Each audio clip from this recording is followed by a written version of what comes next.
અધ્યાય 17મો શ્લોક 24। તેથી બ્રહ્મને જાણનારા સાધકો શાસ્ત્રોમાં જણાવ્યા પ્રમાણે યજ્ઞ, દાન અને તપના કાર્યોની શરૂઆત હંમેશા ઓમના ઉચ્ચારણથી કરે છે। ઉચ્ચ આધ્યાત્મિક જીવનના માર્ગે ચાલતા સાધકો જ્યારે યજ્ઞ, દાન અને તપ જેવા કાર્યો કરે છે ત્યારે તેની શરૂઆત ઓમના ઉચ્ચારણથી કરે છે। ઓમનું ઉચ્ચારણ માત્ર એક ધાર્મિક પરંપરા કે વિધિ નથી, એ દ્વારા સાધક પોતાના મનમાં દિવ્ય ચેતના અને અનંત પરમ સત્યનું સ્મરણ જાગૃત કરે છે।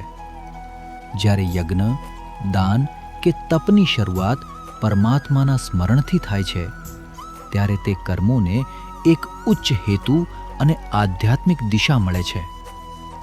બહારથી કરવામાં આવતું કર્મ એ જ હોય છે, પરંતુ ઓમના સ્મરણથી તેની પાછળનો આંતરિક ભાવ બદલાઈ જાય છે।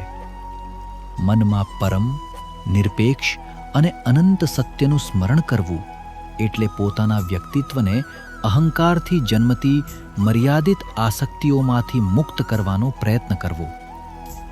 સામાન્ય રીતે આપણા કર્મોની પાછળ હું અને મારુંનો ભાવ રહેલો હોય છે, જે આપણને મર્યાદિત અહંકાર સાથે બાંધી રાખે છે।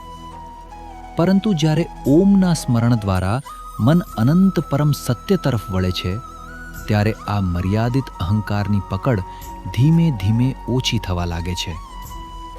મન જ્યારે આવી મર્યાદાઓમાંથી મુક્ત થાય છે ત્યારે વ્યક્તિનું સમગ્ર વ્યક્તિત્વ વધુ શુદ્ધ અને કાર્યક્ષમ બને છે। તપમાં તે વધુ સ્થિર અને અસરકારક બને છે।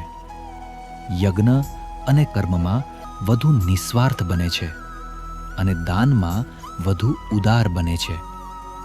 આ રીતે ઓમનું સાચું સ્મરણ આપણા બાહ્ય કર્મોને બદલવા કરતાં પહેલાં કર્મ કરનારની આંતરિક ચેતનાને બદલે છે।